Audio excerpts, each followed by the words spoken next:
오늘 우리가 나누려고 하는 이 본문의 말씀은 보시면 아시겠지만 이제 천국에 대한 가르침을 비유로 해주시는 겁니다.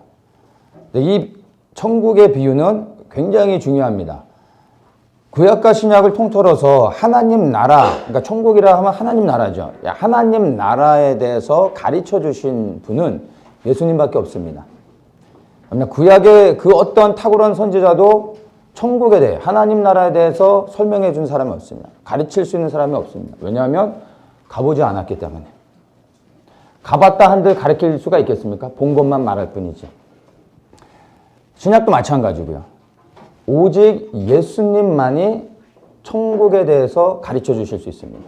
그분이 천국에서 오셨고 천국의 주인이시기 때문에 천국을 가르쳐 주실 수 있습니다. 그래서 이 비유로 천국에 대한 가르침을 주시는데 이 말씀이 우리에게 굉장히 중요합니다. 오늘 이 말씀을 통해 우리 모든 성도들에게 이 천국에 대한 소망과 비전이 열리기를 예수님의 이름으로 축복합니다. 말씀을 나누기 전에 우리 이렇게 많은 이제 바깥에 어떤 그 뉴스들을 통해서 어떤 다른 소스들을 통해서 천국 간증에 대한 것을 많이들 다 들어보셨을 겁니다. 요즘은 이제 하도 흔해져서 천국 갔다 온 사람들이 너무 많아가지고 천국 간증들도 많이 들었을 거고, 뭐 거기에 대한 이제 천국에 대한 어떤 책자들도 있고, 뭐 영화로도 나오고 그렇죠. 그래서 오늘 천국에 갔다 오지 않았어도 천국을 우리는 요즘 너무 많이 잘 알고 있습니다. 근데 사실 천국을 우리가 하나님의 은혜 안에서 천국을 갔다 오는 그런 경험들을 실제로 할 수는 있습니다. 불가능한 건 아닙니다. 그런데 그러한 천국 간증에 대해 우리가 너무 깊게 빠지거나 이렇게 치우쳐서는 안 됩니다. 많은 천국 간증들이, 그러니까 유명한 천국 간증들 특히 이런 것들이 시간이 지나면 가짜로 판명된 경우들이 너무 많았습니다. Heaven is Real이라는 미국에서 한때 베스트셀러가 됐던 책이 있어요. 콜튼 부포라는 어린아이가 나오는 천국 간증인데, 아버님이 이제 남침내 소속의 목사님이셨어요. 그래서 그 아이가 천국 갔다 온 것을 아버지 목사가 이렇게 풀어서 설명해가지고 Heaven is Real, 천국은 진짜다 이렇게 하면서 책을 냈고, 이게 베스트셀러가 됐고 영화로까지 만들어져서 굉장히 많이 알려졌었습니다. 저도 이 책을 가지고 읽고 감동도 받고 이 책으로 전도도 하면서 천국 봐라 이 진짜다 하면서 사람들한테 이 책도 돌리고 막 이랬었는데, 이 콜튼 버포 이 주인공 어린아이가 그 당시에 5살, 6살 정도였어요. 티네이저가 돼서 한 15세, 16세 한 티네이저가 되고 나서 이 아이가 고백을 합니다. 거짓말이었다고. 그래가지고 이게 베스트셀러까지 돼서 굉장히 유명했던 거라 미국 사회가 아주 한바탕 난리가 났던 적이 있었습니다. 제가 그걸 보고 저도 너무나 큰 충격을 받았어요. 왜냐하면 그 Heaven is Real을 보면서 정말로 저도 많은 은혜를 받았었거든요. 다 거짓말이었던 거예요. 그 아버지는 행방불명됐습니다. 어딜 갔는지 사람이 찾을 수 없는 곳으로 간 것 같아요. 그리고 거기에 또 하나 등장했던 게 그 내용과 함께 어떤 자매가 예수님을 보고 그림을 그린 게 있는데, 그 콜튼 부포가 이 그림을 보면서 이게 내가 만난 예수님이라고 해가지고 이 예수님이 실제 예수님의 형상이 이 그림이다 해가지고 한동안 굉장히 유명해진 그림이 있어요. 인터넷에 보면 지금도 이렇게 있는데, 약간 우리가 봤던 예수님의 이미지하고 다른 곱슬머리 형태, 약간 좀 이렇게 거친 마초 스타일의 이런 모습인데, 근데 그 다 거짓말이었던 거예요. 다 거짓말이었던 겁니다. 그러니까 천국에 대한 간증을 하는 게 다 거짓말이라는 얘기가 아닙니다. 사도 바울도 분명히 천국을 갔다 왔었죠. 근데 말합니까? 말 안 하죠. 그게 맞는 겁니다.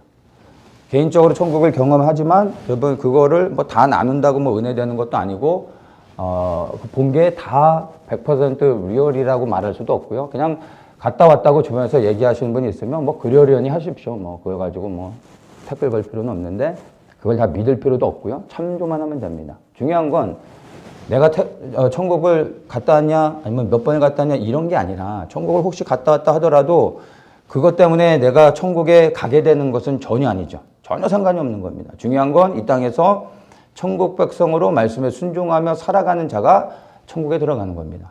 그래서 혹시나 천국에 대한 간증들을 한다고 해서 이 사람은 뭐 나와 다른 뭔가 특별함이 있고 굉장한 거룩한 사람인가? 전혀 아니고 그리고 실제 간 사람도 있겠지만 아니고 그냥 그렇게 생각하며 환상 가운데서 그냥 본 것들을 이렇게 말할 수도 있는 겁니다. 어쨌든 그런 거에 치우치지 않았으면 좋겠고 오늘 이 천국에 대한 이야기는 그런 게 아닙니다. 예수님이 말씀해 주시는 거기 때문에 이거는 실제하는 것입니다. 이 천국에 대한 이 비유의 말씀을 하시는데 여러 가지 비유를 하시는데 첫 번째 알곡과 가라지에 대한 비유를 하시죠. 근데 이 알곡과 가라지의 비유와 그 다음에 그 뒤에부터 보면 31절부터 보면은 천국은 마치 하면서 5가지의 비유를 합니다. 천국은 마치 하면서 겨자씨 같다. 천국은 마치 누룩과 같다 하면서 이 5가지의 천국은 마치 하면서 5가지의 비유를 하는데 이 5가지의 비유와 앞에서 알곡과 가라지의 비유는 다른 겁니다.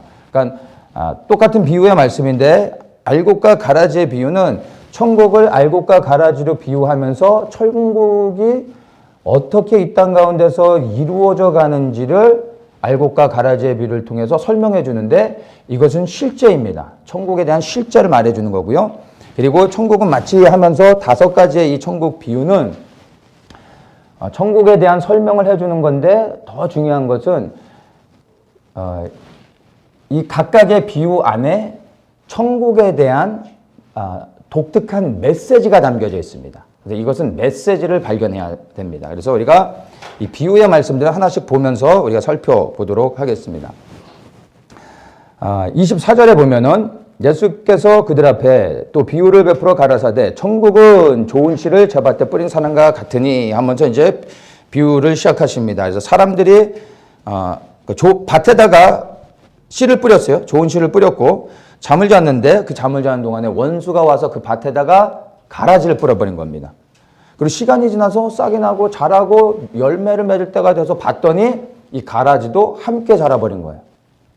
그래서 종들이 이야기합니다. 주인님, 가라지를 뽑아버릴까요? 했더니 주인이 뭐라고 얘기합니까? 29절에 가만두어라. 가라지를 뽑다가 곡식까지 뽑을까 염려하노라. 이렇게 하죠. 그래서 추수 때까지 그냥 두어라. 추수 때에 곡식을 추수하면서 이 가라지를 뽑아 불에 던져넣겠다. 이렇게 천국에 대한 비유를 해주고 있습니다. 자, 예수님께서 너무나 중요한 이 천국에 대한 메시지를 비유로 해주고 있습니다. 근데 저번에도 한번 나눴었죠. 비유로 메시지를 전하실 때는 2가지의 목적이 있는데 하나는 쉽게 이해를 하게 해주기 위해서 비유로 하고 더 중요한 비유의 목적은 사실은 그 예수님이 가르침을 알아듣지 못하도록 하기 위해서 비유로 한다고 이야기를 했습니다. 근데 비유로 그렇게 하시는 목적, 이유가 있죠. 이게 뭡니까? 13장 15절에 이렇게 얘기합니다. 이 백성들의 마음이 완악하여져서 그 귀는 듣기에 둔하고 눈은 감았으니 이는 눈으로 보고 귀로 듣고 마음으로 깨달아 돌이켜 내게 고침을 받을까 두려워합니다.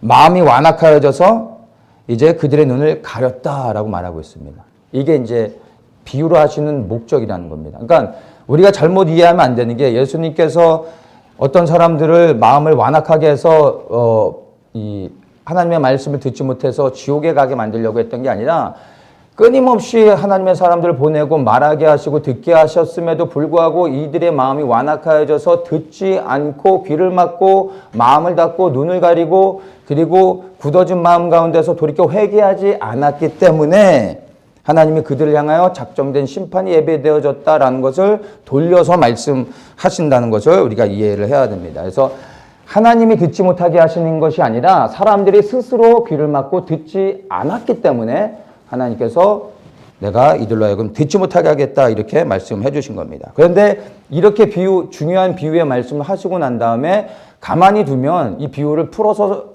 이해할 수 있는 사람이 아무도 없죠. 그래서 예수님이 제자들에게 이 비유를 나중에 무리들이 떠나가고 나서 제자들만 있을 때 이 제자들에게 이 비유를 직접 풀어주십니다. 그래서 이 직접 풀어주시는 이유가 뭡니까? 제자들에게 이들은 마음이 완악한 자가 아니라 부드러운 마음을 가져서 말씀을 들을 때 깨닫고 돌이켜 회개하며 말씀에 순종하여 살아가는 자들이기 때문에 이것을 직접 예수님이 풀어주신다는 겁니다. 그래서 우리가 중요한 것은 마음밭이 항상 준비되어 있어야 되고, 그래서 우리가 겸손한 가운데 나아가면 하나님께서 우리에게 말씀을 깨달을 수 있는 은혜를 주실 뿐만 아니라 또한 이 말씀에 순종하며 살아갈 수 있는 은혜를 우리에게 주신다는 것을 기억해야 됩니다. 항상 그 마음밭이 씨가 뿌려져서 뿌리를 내리고 자랄 수 있도록 그렇게 준비되시기를 축복합니다. 자, 이제 이 비유의 말씀을 예수님께서 풀어주십니다. 비유풀이죠. 자, 이제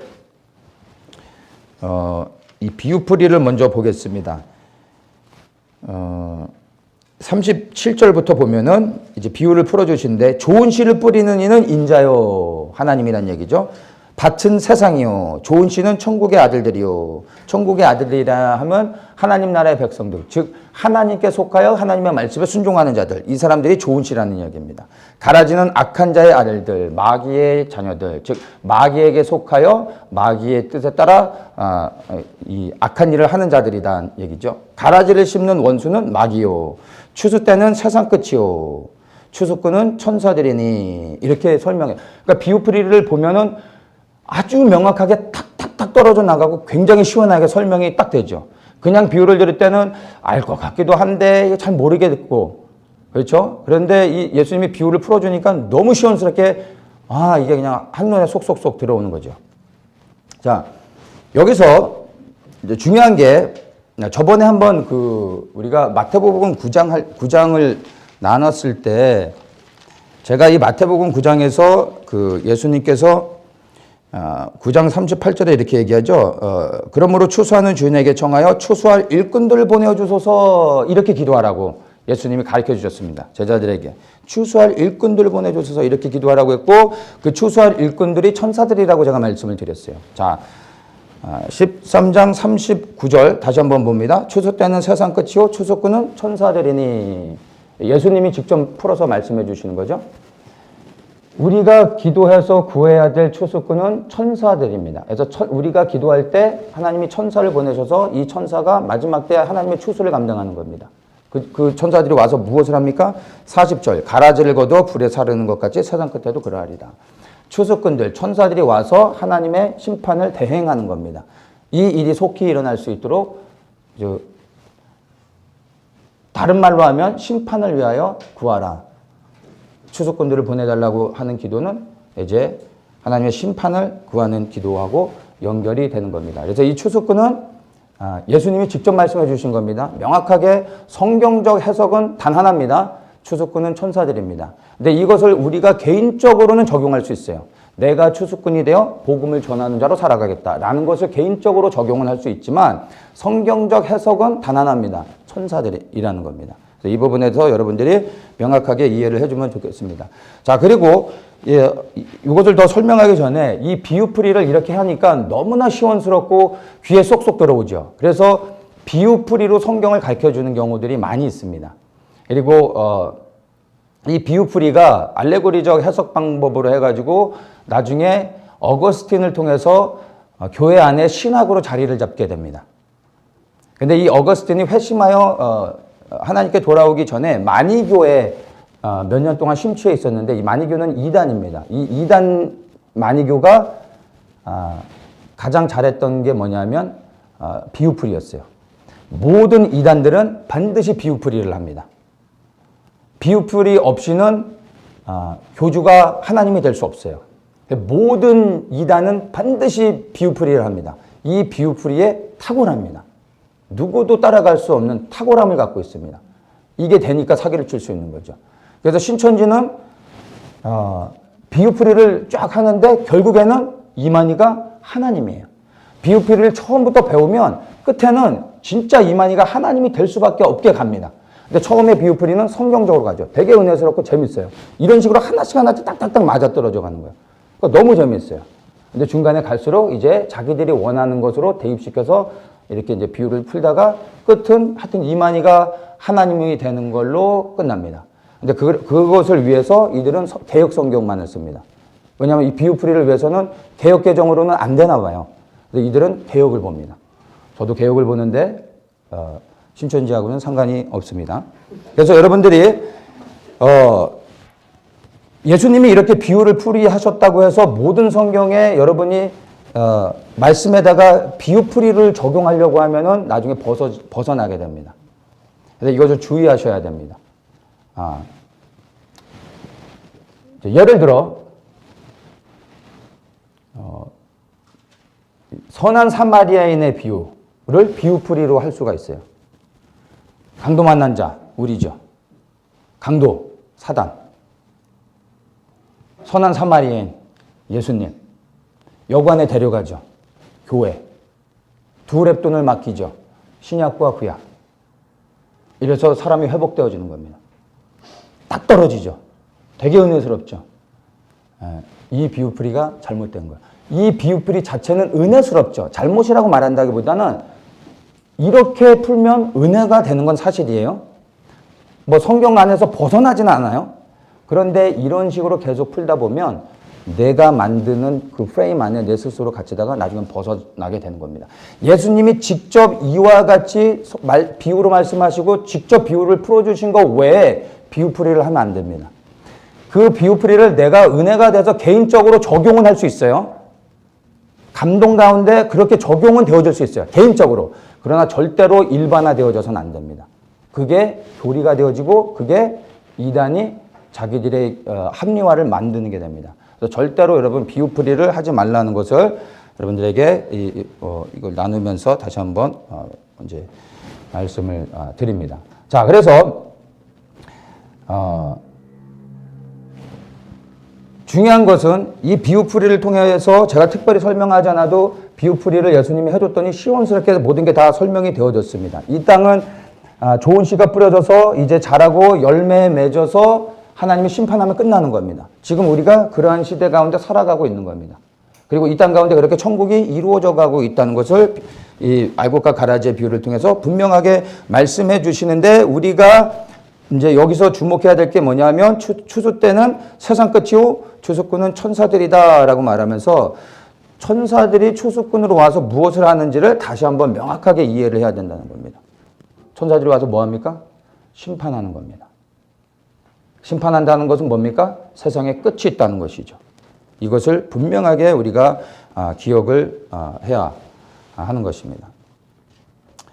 자, 우리가 영적 세계를 이해하는 게 너무나 중요한데 천사들이 와서 추수의 역할을 하게 된다고 말하고 있습니다. 근데 우리는 천사를 보지 못하죠.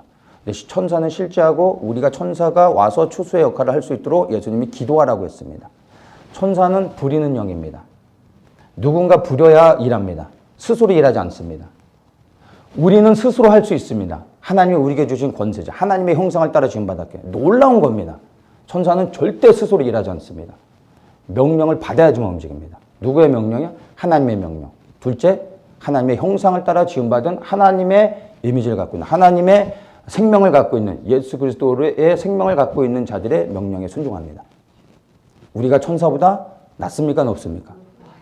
비교가 안 됩니다. 물론 하나님만 섬기는 높은 보좌에 있는 천사들도 있지만 일반적으로 우리는 모든 천사들을 부린다고 이해하시면 됩니다. 그래서 이 영적 세계를 잘 이해하셔야 되는데 눈에 보여지는 이 3차원에 우리가 살아가는 세상이 이게 진짜가 아니에요. 그렇다고 가짜라는 얘기는 아니지만 이게 진짜가 아닙니다. 보이지 않는 영의 세계가 정말 진짜입니다. 이 보이지 않는 영의 세계, 저 하늘의 세계에서 이루어진 것들이 이 땅에서 열매로 풀어지고 보여지는 겁니다. 그래서 우리는 보여지는 이 세상에 집중하면 안 되고 보이지 않는 영의 세계에 집중하며 살아가야 됩니다. 그럴 때 이 땅의 일들이 풀어지고 열매 맺게 되는 겁니다.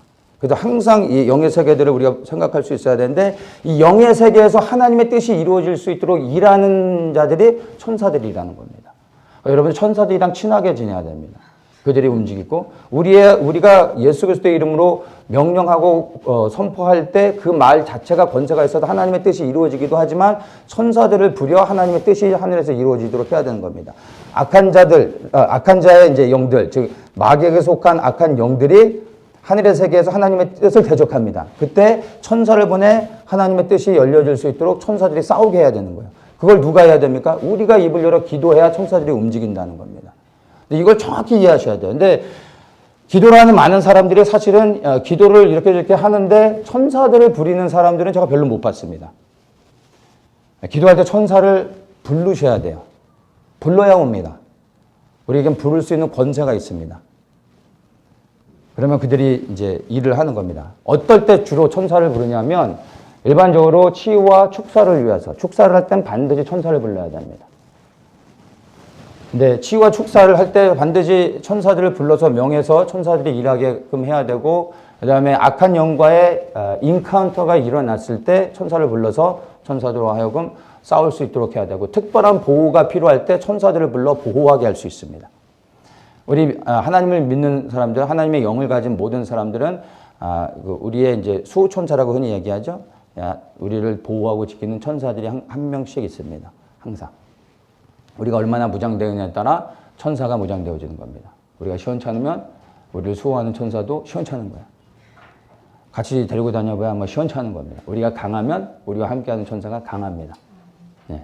그래서 항상 우리가 천사를 부릴 수 있어야 되는 겁니다. 그래서 이러한 것들을 여러분들이 이해하셔야 되고 천사를 우리가 부리는 수 있는 권세와 능력을 하나님으로부터 받았습니다. 예수 그리스도 이름 안에 그러한 권세가 있는데 우리가 그것을 선포하는데 선포하는 사람들의 영적인 상태에 따라서 천사들이 움직이기도 하고 움직이지 않기도 합니다. 무엇에 이제 무엇이 관건일까요? 영은 영을 압니다. 천사는 영의 존재입니다. 영적 존재가 아니라 영의 존재이기 때문에 영이기 때문에 영을 압니다. 이 사람이 하나님께 온전히 속한 사람인지 아닌지 알기 때문에 이 사람이 하나님께 온전히 속하여 명령할 때 천사들이 움직입니다. 그런데 하나님과 상관없는 사람이면 명령해도 쟤는 뭐야 하고 이렇게 쳐다보겠죠. 그래서 우리가 명령한 것이 중요한 게 아니라 내가 명령할 때 그 권세와 능력이 나가느냐 하는 것입니다. 근데 그 권세와 능력이 어떻게 나갑니까? 완장을 찬다고 나가는 게 아니라 하나님과의 깊은 관계입니다.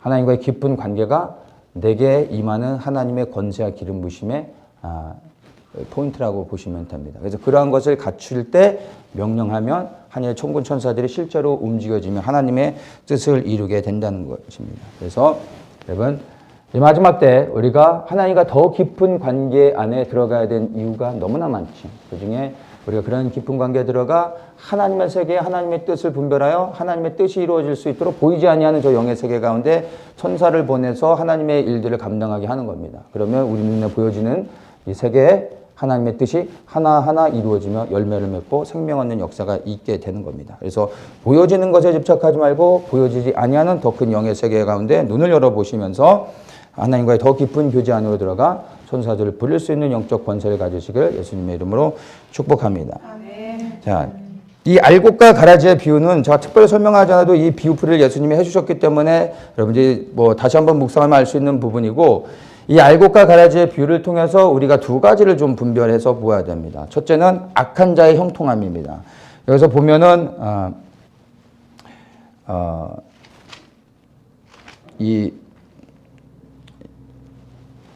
추수 때 이 29절에 가라지를 뽑을까 했더니 가만두어라 가라지를 뽑다가 곡식까지 뽑을까 염려한다 이렇게 말하죠. 가라지를 뽑지 않는 이유가 있습니다. 즉시 뽑으면 좋겠지만 그러다가 알곡이 다칠까 봐 추수 때까지 기다리라고 하고 있습니다. 우리는 악한 자들이 형통할 때 분노하고 견딜 수 없고 너무나 힘들어질 때가 있습니다. 반대로 또 우리는 더 나아가 의인이 당하는 고난을 볼 때 이게 해석이 안 되고 이해가 정말 너무 힘들어지는 거죠. 근데 이게 다 같이 연결되는 겁니다. 악한 자의 형통함은 영원한 것 같지만 아주 잠깐입니다. 반드시 하나님이 이 악인의 형통함을 끊어버리고 영원한 불의 형벌에 던지십니다. 때를 기다리고 있다는 겁니다. 그때가 오면 악한 자의 형통함은 영원할 것 같지만 그렇지 않다는 겁니다. 찰나였던 겁니다. 그래서 악한 자의 형통함을 보면서 여러분 마음 상하거나 힘들어하거나 그러실 필요가 없습니다. 하나님의 때가 오면 하나님께서 원수를 갚아주신 겁니다. 의인의 고난도 동일합니다. 영원할 것 같지만 여러분 이 땅에서 그리스도로 인하여 받는 고난과 어려움들, 핍박들 있다 할지라도 이것 또한 영원하지 않습니다. 그 고난을 인내하며 하나님의 영광을 위해 집중하며 순종하며 살아가면 여러분 때가 되면 이제 우리의 고개를 들게 하시고 영원토록 하나님 나라에서 형통하며 살아갈 수 있게 해주신다는 겁니다. 43절에 뭐라고 얘기합니까? 의인들은 자기 아버지 나라에서 해와 같이 빛나리라. 해와 같이 빛나라. 영원토록 하나님 나라 안에서 형통함을 누리게 될 것입니다. 귀 있는 자는 들을지어다 말씀하십니다. 여러분 귀가 열려 이 말씀이 들려지고 믿어지고 그리고 말씀을 따라 살아가시고 힘을 얻어 의인이 당하는 고난으로 인하여 여러분 속상하거나 악인이 누리는 형통함 때문에 마음 상하지 않으시기를 축복합니다. 자, 두 번째 알곡과 가라지의 비유를 통해서 우리가 다시 한번 분명히 이해해야 되는 것이 40절입니다. 그런즉 가라지를 거두어 불에 사르는 것 같이 세상 끝에도 그러하리라. 세상 끝에도 그러하리라. 여러분 세상에 끝이 있습니다. 예수님이 천국에 대해서 비유를 풀어주시면서 하시는 말씀입니다. 귀를 열어 분명히 여러분 들으셔야 됩니다. 반드시 끝이 있습니다. 세상에 끝이 있고요. 그리고 우리 인생에 끝이 있습니다. 어떤 끝이 먼저 올지는 모릅니다. 우리는 세상의 끝자락 가운데 살아가고 있습니다. 그런데 이 세상의 끝보다 우리 인생의 끝이 먼저 올 수 있습니다. 중요한 건 이 두 가지의 끝이 다 함께 오고 있다는 것입니다. 무엇이 먼저 오냐는 중요하지 않습니다. 마지막 때 이렇게 살아가 여러분 이런 게 중요한 게 아닙니다. 오늘이 나의 마지막이 될 수 있다는 겁니다. 그러면 이 세상의 마지막은 별 의미가 없는 겁니다. 우리는 이 끝이 있다는 것을, 끝이 온다라는 것, 반드시 온다라는 것을 생각하며 살아야 되는 것입니다. 그 끝에 근데 왜 이 끝을 우리가 주목하며 살아야 됩니까? 이 끝에 하나님의 심판이 있기 때문입니다. 끝이 와서 우리가 사라져버린다면 뭐 천국 가지는 않는다 치더라도 우리의 영과 혼과 육이 완전히 사라져버린다면 뭐 꼭 이 땅에 살아가면서 예수님께 순종할 필요 있겠습니까? 뭐 천국 안 가도 사라져버리면 뭐 손해볼 건 없잖아요. 사라져버린다면. 그런데 안타깝게 우리는 세상 끝에 영원한 부활의 몸을 입습니다. 영과 혼과 육의 영원한 부활의 몸을 입어 의인은 생명의 부활로, 악인은 심판의 부활로.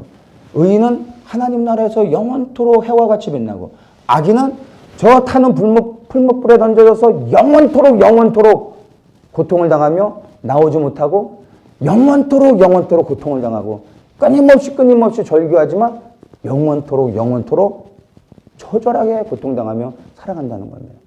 이게 끔찍한 겁니다. 차라리 사라져버리면 괜찮은데 그렇지 않다는 겁니다. 그래서 이 끝을 우리가 주목하며 살아야 하는 것입니다. 열매를 맺지 못하면, 그래서 가라지가 된다면 불에 던져 사라져버리고 열매를 준비해야 되는 거예요. 끝을 생각할 때 심판을 떠올리고 그 심판이 다가온다고 했을 때 나는 알곡으로 준비되어져 가고 있는가? 주님 앞에 보일 열매가 있는가? 늘 나 자신을 돌아봐야 되는 겁니다. 좋은 씨와 가라지에 분명한 차이점이 있습니다.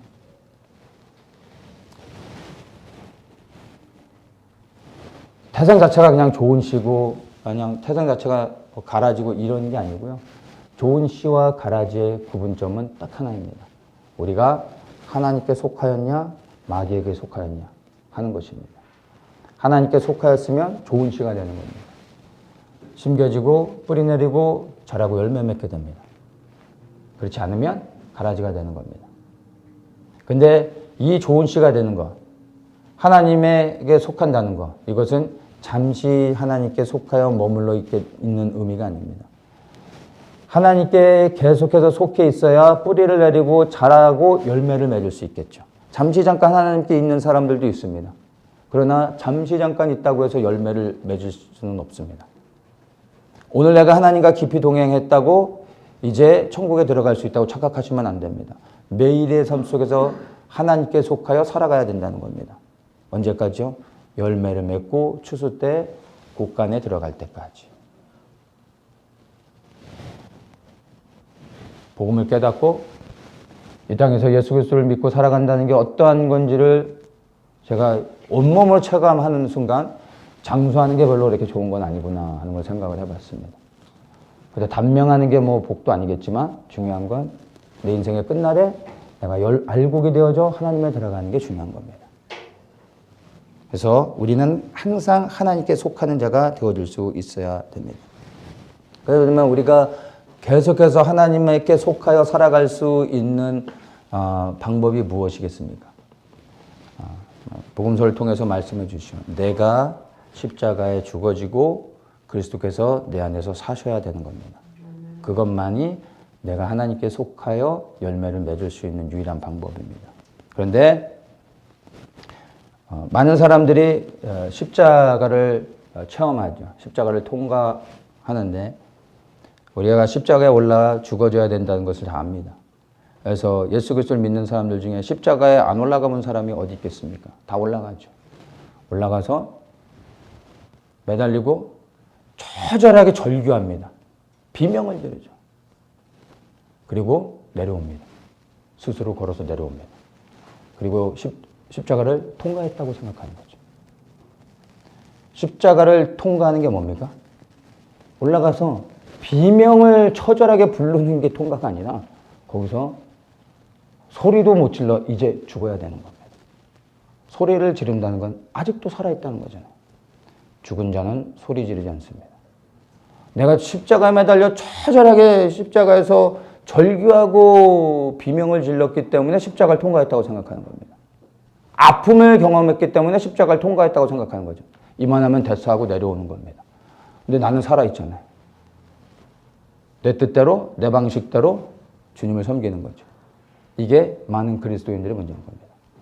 내가 언제까지 십자가에 머물러 있어야 됩니까? 비명도 못 질러 죽을 때까지.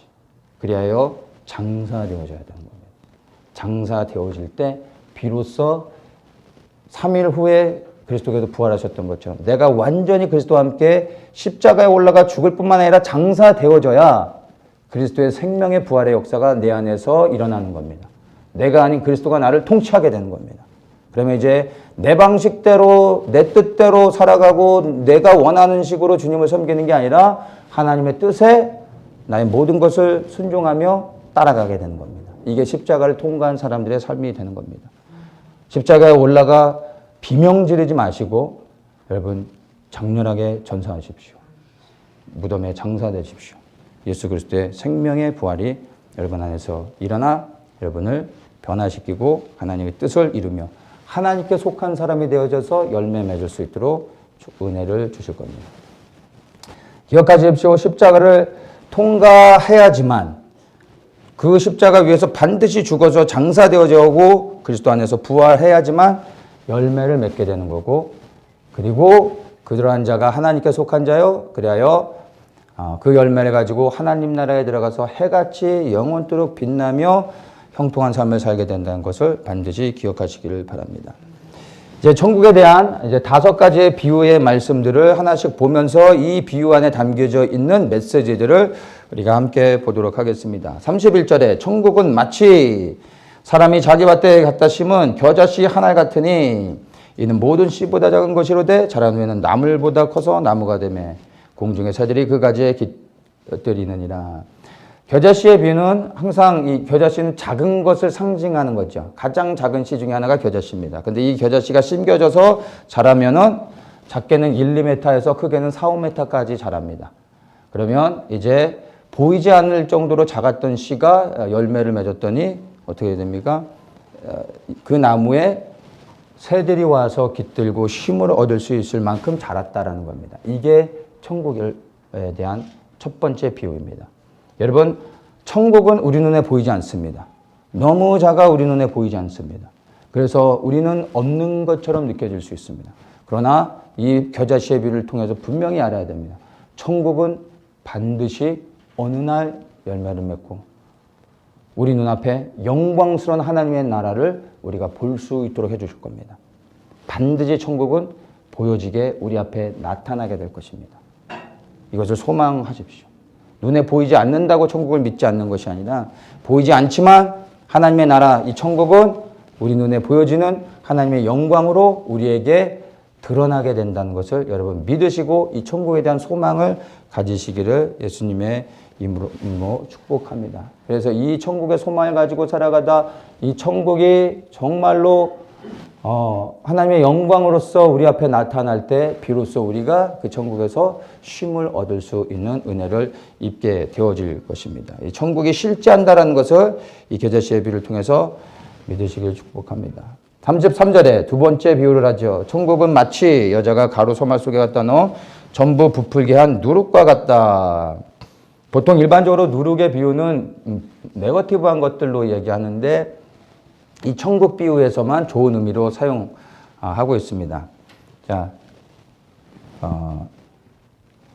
반죽되어진 이 밀가루에 누룩이 들어가야지만 빵이 부풀려지게 되는 것을 우리는 다 알고 있습니다. 그래서 반드시 누룩이 들어가야 됩니다. 누룩이 없으면 부풀어지지 않고 맛도 없게 되는 겁니다. 그래서 아무리 반죽을 잘했어도 누룩이 없으면 소용이 없는 것이죠. 자, 그런데 반대로 이야기도 할 수 있습니다. 반대로 우리가 이해할 수도 있습니다. 누룩이 없으면 아무리 좋은 반죽이 있다 하더라도 맛있는 빵 크게 부풀려질 수가 없지만 그러나 누룩도 스스로 자기 스스로 부풀어 오를 수 없습니다. 반드시 잘 반죽되어진 밀가루가 있어서 그 안에 같이 들어가줘야 이 누룩이 자기 역할을 하고 부풀려질 수 있다는 겁니다. 그래서 이 누룩 스스로도 아무것도 할 수 없다는 것을 여러분 아셔야 됩니다. 밀가루가 필요하다. 반죽이 잘된 밀가루가 필요하다라는 것입니다. 우리는 예수 그리스도 없이 아무것도 할 수 없습니다. 그런데 예수님 또한 이 땅 가운데 하나님의 나라가 확장되어지길 원하는데 그 하나님의 나라가 확장되어지기 위하여 하나님께서 예수님이 어떻게 하시냐면 하나님의 백성으로 이 땅에서 말씀에 순종하여 살아가는 자들을 통하여 이 땅에 하나님의 나라를 확장하신다는 겁니다. 하나님의 나라가 저 하늘에서 이 땅에 임하게 될 것이지만 하나님의 나라는 하늘에서만 있는 것이 아니라 우리가 살아가는 이 세상 가운데서도 하나님의 나라가 존재하고 그 나라가 확장되어져 가야 됩니다. 그게 하나님의 뜻입니다. 하늘만 바라보면 안 되고 나의 삶의 영역으로부터 하나님의 나라가 확장되도록 해야 됩니다. 그런데 이 하나님의 나라는 동물을 통하여 확장되는 게 아닙니다. 물건을 통하여 확장되는 게 아닙니다. 오직 하나님의 말씀에 순종하여 살아가는 하나님의 백성들을 통하여 이 땅에서 하나님의 나라가 확장된다는 것입니다. 우리가 없으면 이 땅에 하나님의 나라는 확장되지 않습니다. 하나님이 누구를 찾으시겠습니까? 하나님의 말씀에 순종하여 살아가는 사람들. 반죽이 잘된 밀가루를 찾고 있는 겁니다. 반죽이 잘됐다라는 의미를 생각해 보십시오. 그리스도 안에서 우리가 잘 빚어서 준비되어져야 됩니다. 그러면 우리 안에 하나님의 나라의 생명을 우리에게 주시는 겁니다. 우리는 그 생명을 받아 우리의 삶의 영역 가운데 말씀에 순종하면 내가 순종하며 살아가는 내 삶의 영역이 하나님의 나라로 확장되어지는 겁니다. 하나님의 통치가 이루어지는 겁니다. 내가 영향을 더욱더 넓힐수록 그 하나님의 나라가 그렇게 확장되어져 가는 겁니다. 그래서 이 땅 가운데서도 우리가 반드시 하나님의 나라를 누려야 되고 확장해야 가야 된다는 것을 이 누룩의 비유를 통해서 반드시 여러분이 기억해야 됩니다. 그렇다면 여러분들은 고민을 한번 해보셔야 됩니다. 나는 내 삶 속에서 얼마나 하나님의 나라가 확장되어져 가고 있는지를 스스로 돌아보셔야 됩니다. 하나님의 나라가 확장되어져 가고 있는가 아니면 하나님의 나라가 축소되어져 가고 있는가 아니면 하나님의 나라가 아니라 마귀의 권세 아래 묶여져 있는가 보셔야 됩니다. 내가 먼저 하나님 나라의 생명을 갖고 하나님 나라의 이 축복 안에서 살아가며 그것을 흘려보내면서 하나님 나라가 확장될 수 있도록 해야 됩니다. 그래서 제일 먼저 중요한 것이 나와 하나님과의 깊은 관계 안에서 온전히 바로 설 때 하나님의 나라가 이제 나를 통하여 확장될 수 있다는 것을 기억하십시오. 이것이 우리에게 주시는 누룩의 비유인데 이 비유에 대한 부담감을 우리는 가지고 있어야 되는 겁니다. 세 번째 비유를 보겠습니다. 세 번째는 44절 천국은 마치 밭에 감추인 부화와 같으니 사람이 이를 발견 후에 숨겨두고 기뻐하여 돌아와서 자기의 소유를 다 팔아 그 밭을 샀느니라. 옛날 옛적 아주 옛날 이 시대는 시대가 시대인 만큼 좋은 보물이 있으면 집안에 뭐 숨겨둘 데가 없습니다. 요즘 같은 뭐 은행에도 두고 뭐 좋은 금고에도 두고 막 하죠. 근데 옛날에는 뭐 그 좋은 보물이 있으면 숨겨둘 수 있는 가장 좋은 장소는 땅이었습니다. 아무도 안 볼 때 깊은 밤에 땅을 파고 보물을 숨겨두는 겁니다. 근데 보물이 많은 부자들은 땅을 많이 팠겠죠. 하나, 두 개 파다가 이제 나중에 막 10개 막 파다 보니까 나중에는 이제 헷갈려서 거기에다 내가 보물을 숨겨놨는데 어쩐지 기억을 못할 수가 있어요. 그러다가 이제 그 밭에 종이 이 밭에서 일을 하다가 땅을 팠는데 보물이 나와버린 거야. 그럼 종이 어떻게 하겠습니까? 주인님, 여기 보물이 발견됐습니다. 주인님, 가져가시죠. 라고 하는 게 아니라 땅을 다시 덮습니다. 조금도 안 팠던 것처럼 티를 안 내고 다 덮습니다. 그리고 주인을 찾아갑니다. 주인님, 저 땅이 100만 원짜리인데 내가 200만 원을 드리겠습니다. 나한테 팔아주십시오. 주인은 이게 왜 횡재야? 그래, 너 가져라. 하고 그 땅을 사는 거죠. 모든 소유를 팔아 그 땅을 사야 됩니다. 주인이 200만 원에 안 돼. 그래서 더 크게 불러요. 그래도 사야 됩니다. 왜죠? 땅 때문이 아니라 그 땅에 숨겨진 보화 때문에. 모든 걸 팔아 사야 됩니다. 그러면 이득을 보는 거죠. 여기서 뭐라고 얘기합니까? 자기의 소유를 다 팔아 그 밭을 샀느니라. 다 팔았다고 말합니다. 천국에 숨겨진 보화. 천국이 보화입니다. 천국이. 숨겨진 이 천국 보화를 발견하시기를 축복합니다. 이거를 발견하셔야 돼요. 발견한 자만이 모든 것을 팔아 이것을 살 수 있는 것입니다. 우리가 살아가는 이 세상 가운데서도 우리는 하나님 나라, 이 천국에 대한 이 천국의 이 놀라운 보화를 발견할 수 있습니다. 그리고 이것을 위해 모든 것을 걸고 여러분이 천국을 사시기를 축복합니다. 이제 네 번째 진주에 대한 비유가 나오는데 이 세 번째 보화와 연결되어지는 겁니다. 45절에 천국은 마치 좋은 진주라 구하는 장사와 같으니 극히 값진 진주 하나를 만나서 가서 자기의 소유를 다 팔아 그 진주를 샀느니라. 진주 장사가 진주를 보는 탁월함이 있겠죠. 딱 보면 이게 진짜인지 가짜인지 진짜 중에서도 값어치가 얼마 있는지 다 아는 겁니다. 그런데 자기가 평생 진주 장사를 했는데 처음으로 보는 너무나 값진 진주를 발견했어요. 이 진주 장사가. 그러면 진주 장사한테 가장 좋은 건 뭡니까? 값진 진주를 발견하는 것만큼 좋은 일이 어디 있겠습니까? 가장 좋은 진주를 발견했을 때 이 진주 장사는 모든 것을 다 여기서도 다 팝니다. 자기의 소유를 다 팔아 그 진주를 사느니라 말하죠. 다 팔아 진주를 사게 됩니다. 왜냐하면 이 진주의 가치를 알기 때문에. 이 진주의 가치를 알지 못하는 사람은 사겠습니까? 비싸면 안 사죠. 뭐 이렇게 비싸요 하고 안 사죠. 그러나 진주의 가치를 아는 사람은 살 수밖에 없습니다. 모든 것을 팔아 사는 것입니다. 하나님 나라의 가치를 아시는 분들이 되시길 축복합니다. 하나님 나라, 천국이 좋다는 것을 모르는 사람이 어디 있습니까? 그러나 천국의 가치를 진정으로 아는 사람은 얼마나 있는지 궁금합니다. 왜냐하면 정말 천국의 가치를 안다면 여러분 우리 이 땅에서 천국에 들어가기 위해 천국을 얻기 위해 적당히 살지 않습니다. 이 진주 장사처럼 다 팝니다. 모든 것을 들여 사지 않으면 살 수 없어요. 천국은 값진 진주보다 더 귀한 겁니다. 이 세상에서 천국보다 더 귀한 것이 어디 있습니까?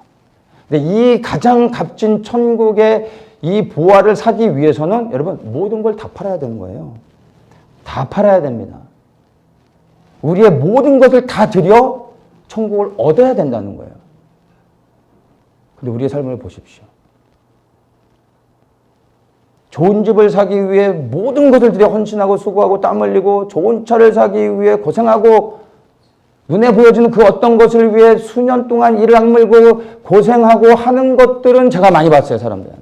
그러나 이 천국을 얻기 위해 모든 것을 드리는 사람들은 과연 얼마나 있을까?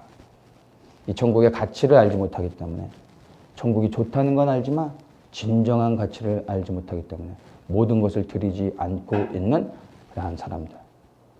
적당히 드려 천국을 살려고 하면 여러분 사지 못합니다. 우리의 모든 것을 헌신하고 모든 것을 드려 천국을 얻을 수 있습니다. 우리의 모든 삶이 이 천국을 얻는 것에 집중되어져야 하는 것입니다. 천국의 가치를, 참된 가치를 발견하고 모든 것을 들여 이 천국을 얻을 수 있는 분들 되시기를 축복합니다. 마지막으로 천국에 대한 비유를 47절에 말합니다. 천국은 마치 바다에 치고 각종 물고기를 모는 그물과 같으니 그물이 가득하면 물가에 끌어내고 앉아서 좋은 것은 그릇에 담고 못된 것은 내어버리느니라. 천국을 그물로 비유합니다. 여러분, 이 비유는 너무 중요합니다. 천국을 비유로 말하고 있습니다. 그물로 비유하고 있습니다. 그물에 많은 고기들이 걸립니다. 건져냈더니 좋은 고기, 쓸만한 고기, 팔 수 있는 고기가 있고 팔 수 없는 나쁜 고기가 있는 거예요. 건져내서 그 고기들 중에 좋은 것은 담고 나쁜 것은 버립니다. 우리의 인생의 마지막 끝에 천국 그물에 모든 사람이 걸립니다. 어떤 사람들이 걸릴까요? 의인이 걸리고 악인이 걸립니다. 딱 두 종류입니다. 의인, 악인. 다 걸립니다. 그리고 마지막 심판 때에서 의인들은 천국으로, 악인들은 영원한 불의 형벌로 떨어지게 되는 겁니다. 이게 마지막으로 천국에 대한 비유를 우리에게 주시는 예수님의 가르침입니다. 5가지의 비유 가운데 그물 비유를 마지막으로 말씀하시는 것에는 예수님의 분명한 의도가 있다는 것을 기억해야 됩니다. 결국에 그 끝이 오면 여러분 우리는 그물에 걸립니다. 그리고 우리는 걸러져서 의인이라면 생명으로 악인이라면 심판으로 들어가게 되는 것을 반드시 기억하십시오. 천국에 들어가기 전에 마지막 그물의 심판이 있습니다. 여러분이 천국에 대한 소망이 있다면 이제 그 그물의 이 심판을 준비해야 하는 것입니다. 그리고 그 심판을 준비하는 사람들은 이 땅에서 어떻게 살아가겠습니까? 곰곰이 생각해 보십시오. 그리고 우리는 하나님께 지혜를 구하며 마지막 그 끝에 있을 이 그물, 천국 그물의 심판을 고민하며 그리고 그것을 준비해야 될 것입니다. 52절 마지막 말씀을 봅니다. 예수께서 가라사대 그러므로 천국의 제자된 서기관마다 마치 새 것과 옛 것을 그 곳간에서 내어오는 집주인과 같다. 새 것과 옛 것을 곳간에서 내어온다라고 말합니다. 곳간에서 내어오는 것은 무엇입니까? 다 알곡들이죠. 그래서 새 것과 옛 것은 다 곡식을 말하는 겁니다. 그러니까 새 것은 좋은 거고 옛 것은 나쁜 게 아니라 다 좋은 것이고 다 곡식인데 오래된 곡식이 있고 이제 막 곳간에 집어넣은 새로운 곡식, 프레시한 곡식이 있다라는 겁니다. 그러면 이것을 새 것과 옛 것을 우리는 어떻게 구분할 무엇으로 구분할 수 있을까요? 여기 천국의 제자된 서기관마다라고 하는 것을 볼 때 이 옛 것은 율법이라고 말할 수도 있고 하나님의 말씀이라고도 말할 수 있습니다. 그러니까 율법을 나쁜 의미로 보지 마시고 하나님이 하나님의 백성들에게 주신 하나님의 명령, 하나님의 말씀으로 이해를 하면 될 것 같습니다. 구약시대에 하나님의 백성들에게 주신 것들. 자, 옛 것뿐만이 아니라 새 것도 같이 꺼내온다고 말합니다. 이 새 것은 무엇이겠습니까? 이것은 천국 복음, 천국 하나님 나라를 의미하는 거죠. 이것이 새 것이 되는 겁니다. 유대인들, 이스라엘 백성들은 하나님의 말씀은 알았습니다. 말씀은 너무나 잘 알았는데 천국은 몰랐습니다. 하나님 나라의 복음은 알지 못했습니다. 그러니까 이들은 율법은 가지고 있었지만 천국은 소유하지 못한 자들이었습니다. 그러면 하나님의 말씀은 아는데 하나님 나라 천국을 모른다면 옛 것은 가지고 있는데 새 것은 없는 자들이 되는 겁니다. 우리는 옛 것과 새 것을 다 가지고 있어야 됩니다. 내가 하나님의 말씀을 많이 안다라고 생각하는데 천국에 대해서 모른다면, 천국에 대한 소망이 없다면, 이 천국이 이 땅에 임하고 있고 그 천국에 임할 때 하나님의 심판이 있다는 것을 알지 못한다면 옛 것에 머물러 있는 겁니다. 새 것을 알지 못하는 겁니다. 하나님의 말씀을 아는 것 같지만 하나님의 온전한 말씀을 짝을 이루어 다 알고 있지 못하는 겁니다. 그래서 예수님께서 이제 이 유대인들의 눈을 열어주시며 옛 것과 새 것을 다 꺼내주시며 이것들을 취해야 된다는 것을 말씀해 주고 있는 것입니다. 예수님을 통하여 천국에 대한 메시지가 이제 풀어졌습니다. 천국에 대한 비밀이 풀어졌습니다. 저는 이 가르침은 여러분 성경 중에서도 정말 예수님이 가르치신 말씀들은 성경 그 어느 가르침보다도 다른 겁니다. 예수님이 직접 천국에 대해서 풀어서 설명해 주셨습니다. 천국은 실제하는 것입니다. 천국에 대한 소망을 가지십시오. 눈에 보이지 않는다고 보이는 것만 따라가지 마시고 보이지 않지만 이제 실제하여 이 땅에 이루어지고 우리가 알 수 없는 그 영원한 새하늘과 새 땅에 들어가 살아가게 될 것을 소망하면서 천국에 대한 소망을 더욱더 가지시고 마음 가운데 그 천국을 여러분 이루시기를 축복합니다. 그리고 그러한 소망 가운데서 이제 순종하며 살아가는 자들이 하나님 나라의 백성으로서 이 땅에서 그 나라를 확장시키며 살아가게 되는 것입니다. 그렇게 순종하며 살아가며 천국을 소유하며 이 땅에서 말씀을 따라 그렇게 묵묵히 부르신 자리를 지키며 살아가는 자들이 때가 되어지면 이제 영원한 하나님의 나라에 다시 들어가게 되는 것입니다. 그래서 여러분 천국에 대한 소망을 가지고 다시 새롭게 하나님의 부르신 가운데 일어나 이 땅에 하나님의 나라를 확장하며 그 소망 가운데 살아가시기를 예수님의 이름으로 축복합니다. 하나님 우리에게 예수님을 통하여 하나님 나라의 놀라운 천국 비밀을 알게 하심을 감사합니다. 우리의 눈을 열게 하시고 우리 심장을 열어주셔서 천국에 우리 안에 들어오게 하여 주시고 그 천국을 소망하고 소유하며 이 땅에서 하나님의 나라의 백성으로서 그렇게 살아가며 그 나라를 확장시켜 가는 저희들 되게 하여 주시고 그래야 하나님의 나라가 그리스도를 통하여 이 땅에 이루어질 때까지 묵묵히 우리의 자리를 지키며 순종하며 나가는 저희들 되게 하여 주시옵소서. 예수님의 이름으로 기도합니다. 아멘. 주님 감사합니다.